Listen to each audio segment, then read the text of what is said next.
Hi everybody, welcome to Oxford News This Week. I'm Terry Stiles, again with my co-host Jim Hughes. Thanks, Sherry. Good to have you with us on this edition. Here we are again. Oh, yes. It's nice to be back. And in this week's news, a brand new park popping up near you and sprinting into spring sports. All that and more. The Oxford News begins right now.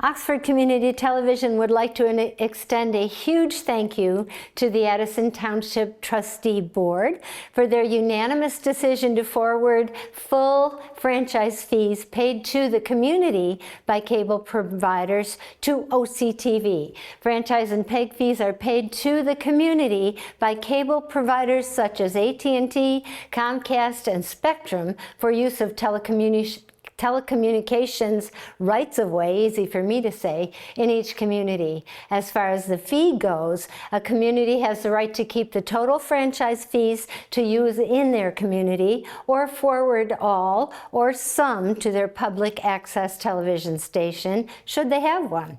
Historically, the Township of Oxford has forwarded the full amount to OCTV. Oxford Village has until recently forwarded half and kept half. Leonard retains half, and until this week, Addison kept half. The Village of Oxford increased their amount to 75% in the winter. This week, Addison Township Board generously voted to forward us the total amount of franchise fees to assist OCTV, while we and several other community stations petition legislatures to also recognize streaming services such as YouTube, Hulu, Disney, etc., video delivery service providers, which would then increase the waning revenue that we're experiencing due to consumers changing from traditional cable to streaming services, which currently does not pay rights-of-way usage fees. That's it, Jim. I hope that we can win in courts or in the legislature, but thanks to Addison Township. Oh, yeah, no doubt. Again, I salute you, Addison Township, and I know during these times of balancing budgets, you know, obviously we think it's important, and hopefully you just said that it was important to you as well, and we're going to be here for you. Again, saluting Addison Township, all the townships surrounding our community. I have to say that. I'm just definitely going to say it. Now on with my story, right? A brand new inclusive pocket park is coming soon. The Oxford Township Board of Trustees recently voted to accept the property deed for a part of the future park's land from Koning Materials. The new park will be named Levi's Link Park after Levi Wilson, the 12-year-old son of the president of Koning, I believe, Materials. Levi has been diagnosed with autism spectrum disorder, sensory processing disorder, and apraxia of speech. The Levi's Link program was established in 2018 as a way to enhance hospital experiences for patients with such special needs. The planned park, along with the Pollyant Trail, will have features for both those with and without special needs. The park already has the support of the Oakland County Executive Dave Coulter, Oxford Community School System Superintendent Dr. Tanya Millington, and the others. The park will include the outdoor gym, observation deck with a binocular viewers, 8 pieces of play equipment, 4 sensory rings, mini excavators, also spring riders, and more. Oxford Township Parks and Rec will maintain the park and handle the annual inspection of that park. Terry. A huge congratulations to Oxford RoboCats Team 2137.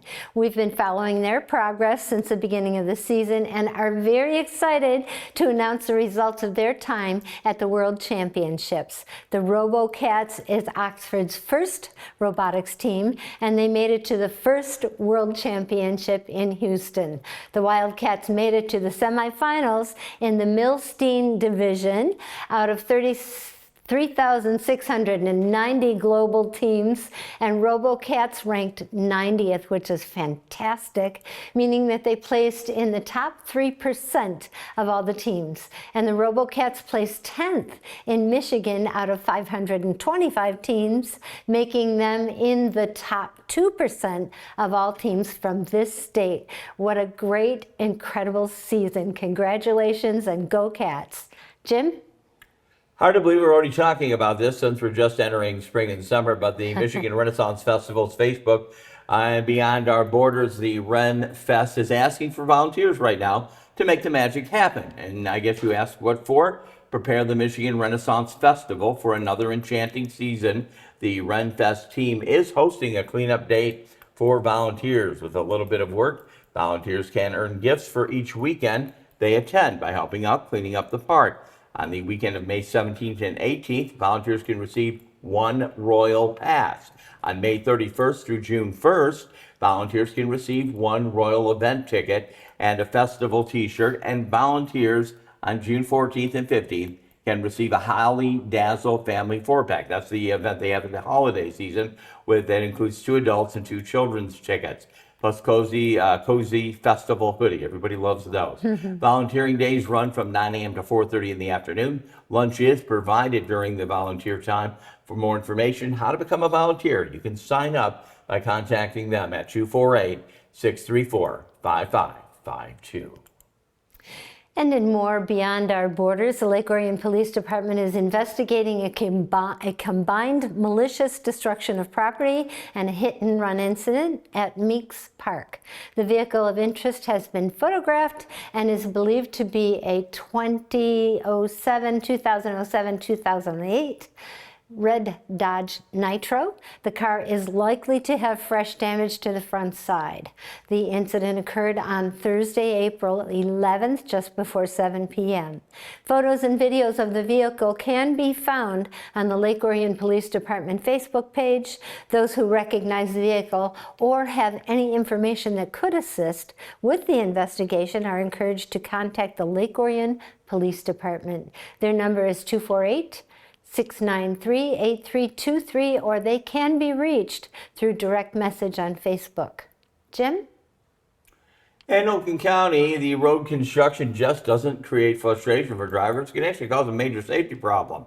In Springfield Township, Fire Chief is asking drivers to take other routes because construction is slowing down emergency vehicles actually as well. Chief Matt Covey said the current road work on 75 that actually runs from Oakland County to Genesee County has reportedly caused delays in emergency vehicle response times. Convey says the narrowed lanes and the heavy congestion has made the southbound stretch of 75 very difficult to navigate. The Springfield Township Fire Department urges drivers to exercise caution, consider alternate routes when making travel when possible, and especially during peak travel times. Convey says that the infrastructure improvements are important for the future of our transportation, but solutions to the slowdowns are very limited. They have to work with what they have. He also notes that while this is not the directive from the official instruction from the department, but a personal safety recommendation, reducing your speed, planning extra travel time, using alternate routes, and also driving with caution in construction zones. His 4 tips for motorists. Again, that's suggestions. The construction is all part of the long-term infrastructure improvement project from the Michigan Department of Transportation, MDOT for short, continued through November. Again, you definitely want to be careful as you make that travel. Terry? And in our Behind the Lens segment this week, one talented test taker. Congratulations to Oxford High School student Jenna Duong on becoming the National Merit Scholarship finalist. There's only about 500 semifinalists across Michigan, and Duong is the only finalist from Oxford. What a way to have hard work pay off. A huge congratulations to Jenna from all of us at OCTV, and probably all of us in Oxford, wouldn't you say? Oh yeah, definitely. Definitely always a good thing. Looking forward to that. Coming up, Dave Kenny's going to have Auto Talk and Science in the News, and we are going to call it the surprise last story. That's coming up. Terry Stiles will have that, and we will continue on with Oxford News this week. Stay there.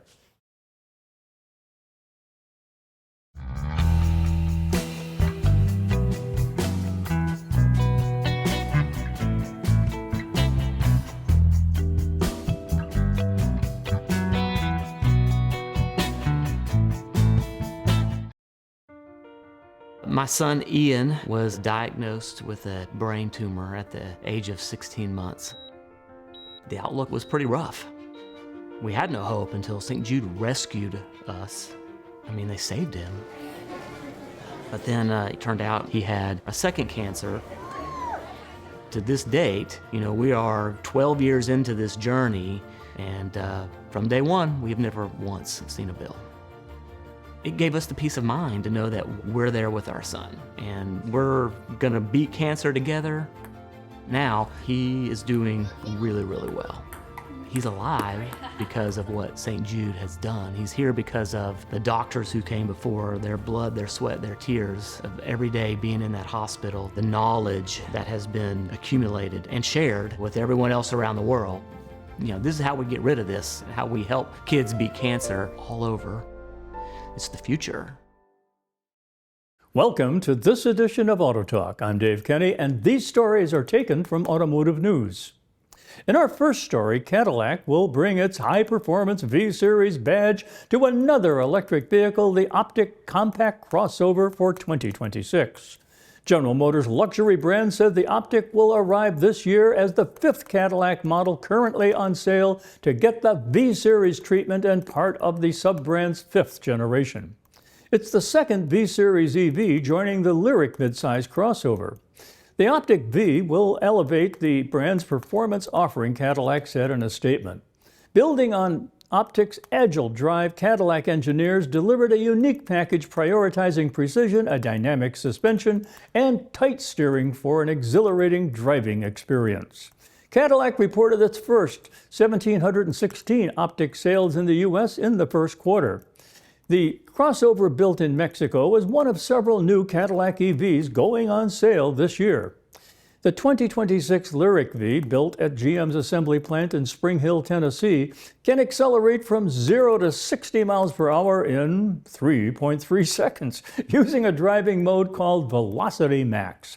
It'll produce 615 horsepower and 600 pound-feet of torque in standard dual-motor all-wheel drive. More details about the Ontw V are expected later. Cadillac debuted the V-Series sub-brand on the racetrack in March of 2004.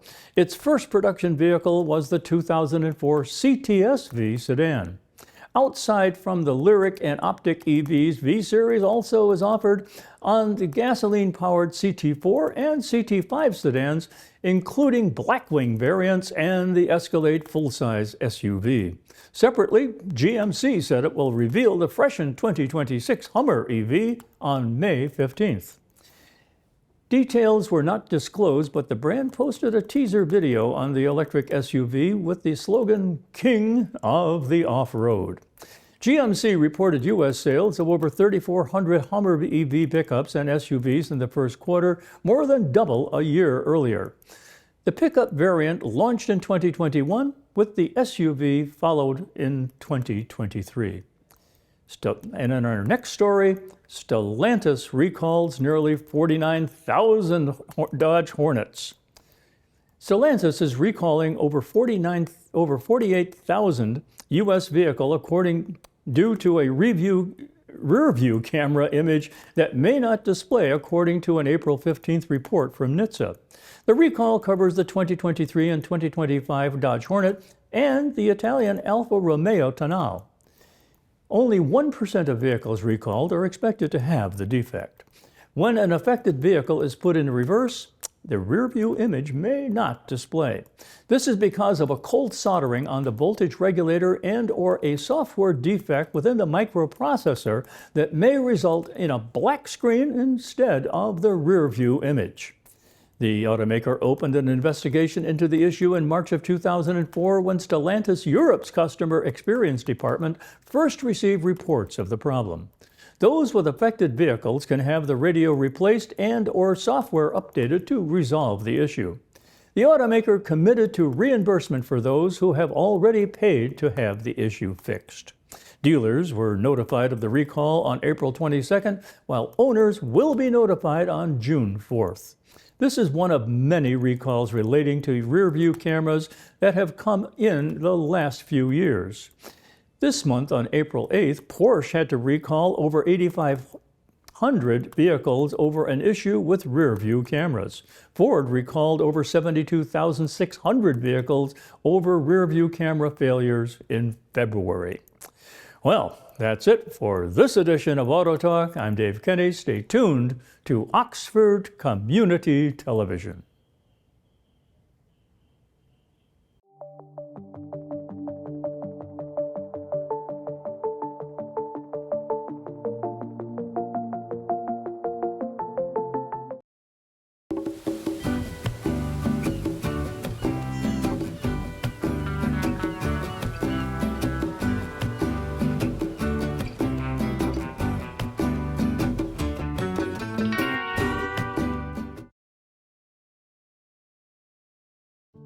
What is dementia? Is it the same as Alzheimer's? What is vascular dementia, Lewy body, FTD, TBI, and CTE?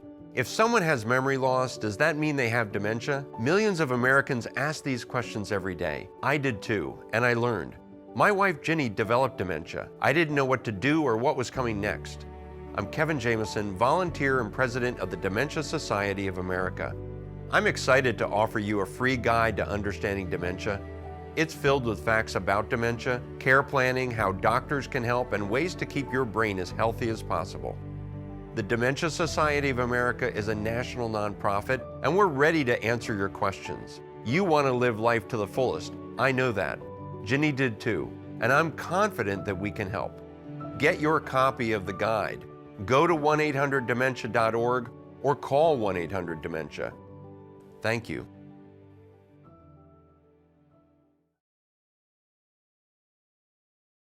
Back with you here on Oxford News this week. Yes, wearing the back-to-back Pistons hat. And again, we would support them either way, win, lose, or draw. The Pistons really did good for this area, along with a lot of our other sporting teams, as well as our Oxford Wildcats.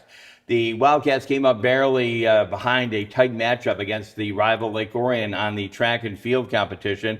During the OAA Red League meet, the girls team lost only by 6 at 61-67. The boys actually lost as well. Very close though, 58-70. The 3 track and field events, despite the near loss, the Wildcats still all had a wonderful time, and some even had a chance to set some records of their own. Oxford's Justin Bukowitz earned a biggest win of the day, setting both the season best record and personal record in the 110-meter high hurdles with his time of 18.91 seconds. Oxford girls 4x100-meter relay team set their season best record with a time of 53.82 seconds. And the teams set a ton of personal records as well, with the last 10 students coming away with the competition with something to smile about. Oxford also won the boys 4x800-meter relay with a time of over 6 seconds faster than the Lake Orion team. Again, good luck on finding the next win, that Wildcat track and field. Hard to believe we're getting too close to football season already, and this means sideline cheerleading tryouts are on the way. For students interested in sideline cheerleading next year, tryouts are actually going to be held in the early part of June, June 2nd, June 3rd at the Oxford High School from 3 o'clock in the afternoon till 5 in the afternoon. Teams will be decided by the fourth and first practice of kickoff at 3. Once again, if you know any young people that would like to be a cheerleader, contact the athletic office. And again, I would imagine all your physical forms have got to be filled out as well. That's going to wrap it in sports. Stay tuned, Oxford Community Television. We've been out and about covering spring sports with Oxford baseball and Oxford ladies softball. You're going to want to stay tuned on the weekend. We'll have that right here on OCTV. Coming up in our last story, it's all about art. Terry Stiles has that. Dave Kenny has another segment. You're watching Oxford News this week. Hi, I'm Peyton Manning, and I'm partnering with the American Red Cross this year to tackle blood shortages.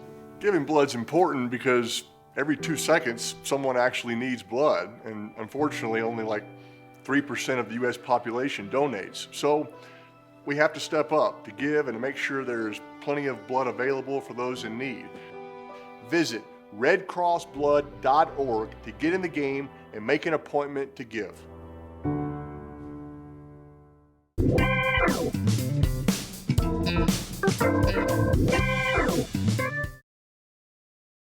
Welcome to Science in the News. I'm Dave Kenny, and this story is taken from New Scientist.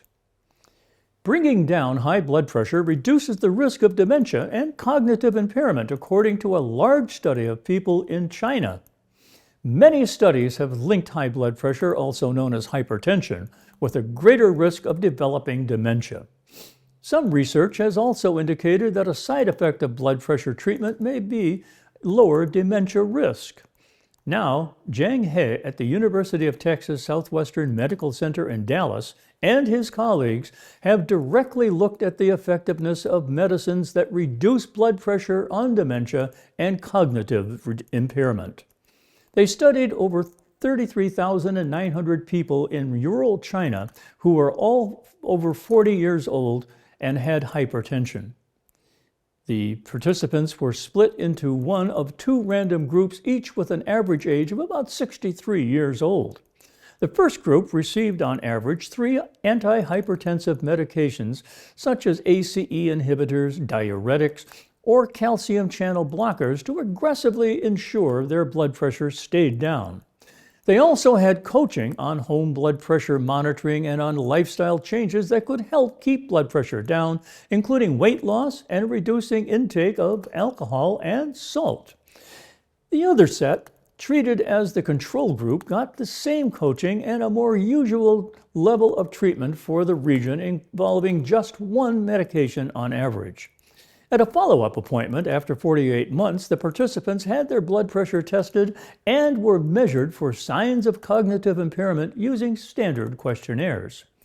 Concerns about hypertension start when a person's systolic pressure exceeds 130 millimeters of mercury, or mmHg, or diastolic pressure goes over 80 mmHg, that is, blood pressure higher than 130/80. On average, people who received many medications had dropped their blood pressure from 157/87 down to 127/72, while the control group managed to take it from 155/87 down to, gotta find that again, 147/81. The researchers also found that compared with the control group, 15% fewer people on multiple medications received a dementia diagnosis during the study, and 16% fewer had cognitive impairment. The findings from this study demonstrated that blood pressure reduction is effective in reducing the risk of dementia in patients with uncontrolled hypertension, says Hay. The proven effective intervention should be widely adopted and scaled up to reduce the global burden of dementia. For many years, a lot of people have known that blood pressure is a likely risk factor for dementia, and this has provided super compelling evidence of the clinical benefit of blood pressure reduction medications, says Zachary Mackham at the University of Washington in Seattle. Rod Shah at Rush University in Chicago says that adding to the evidence that treating high blood pressure can help stave off dementia is helpful, but it is just one piece of the dementia puzzle because multiple factors influence the brain's ability as we age. We should treat high blood pressure for multiple reasons, says Shah, for people's longevity and well-being, and so they can age healthily over time. Markham also says that to avoid dementia, people should think more widely than just about blood pressure. There are other factors for known risks that are linked to an increased risk of dementia, including smoking, inactivity, obesity, social isolation, and hearing loss. And different factors become more influential at different stages of life. To reduce the risk of dementia, there's got to be a holistic approach over the course of a lifetime, says Shah. So pay attention to your doctor. Well, that's it for this edition of Science in the News. I'm Dave Kenny.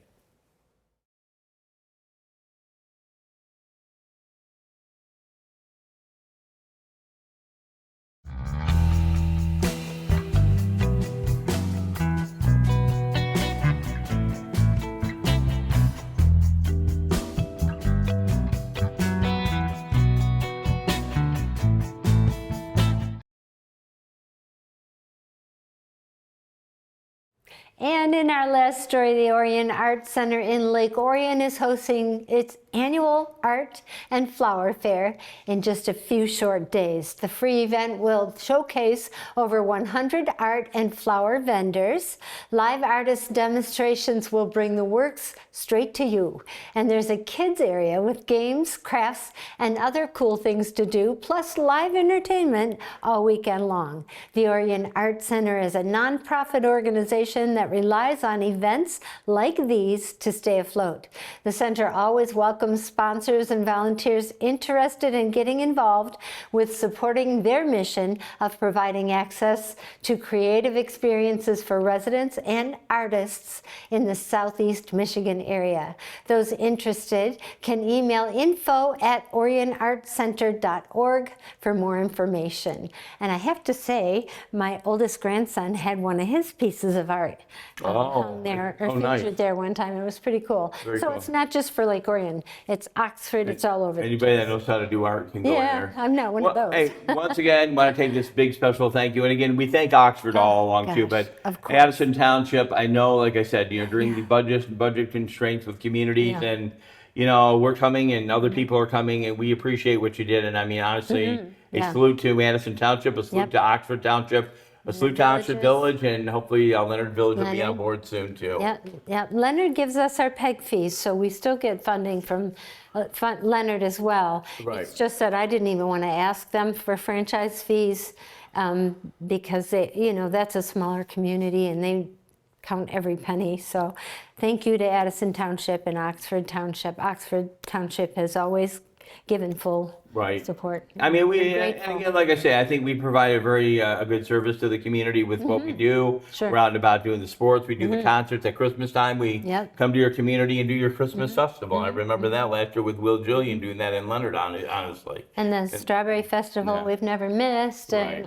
Right. we cover, and what people don't realize is all those school events. Somebody asked me on one of the boards if we get paid by the school to do events. Nothing. We do not, but we get paid by the consumers who are the parents of those students. So we're getting paid. Right. We're just getting paid from a different source. And it's the parents that are paying that franchise fee that goes through those communities. It's a long story. And again, and part of that long story involves consumption of media, and everybody does it. If you don't say you don't stream, I don't believe you don't, because I mean everybody Right. does.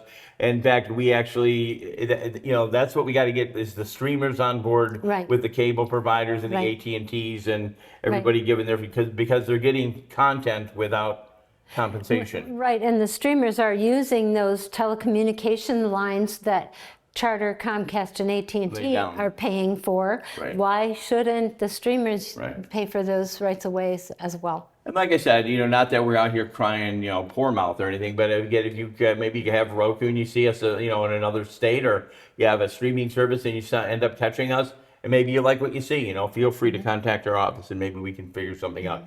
Anyways, we got on the Spectrum there, and the Spectrum Tracker Channel 191 is where you can view us, Channel 99 on the AT&T Uverse system. Yep. Also, you can check us out on YouTube. That's always a freebie, that one. Facebook, Rumble, Amazon Fire TV Stick, and Roku, where I watch. I guess I should start kicking some cash in, right? If you have a show idea and like to volunteer, make sure to contact the office here at OCTV. Give our office a call at 248-628-9658. Special thank you going out to producer and director extraordinaire Kyle Snage, news writer Allison Miller, our station manager Terry Stiles, all the communities that support us. We want to thank you from the bottom of our heart. For everyone here at OCTV, I'm Jim Hughes, hoping you have a safe week. I invite you back next time, and again, we will take a look at Oxford News this week. Have a good day. Bye.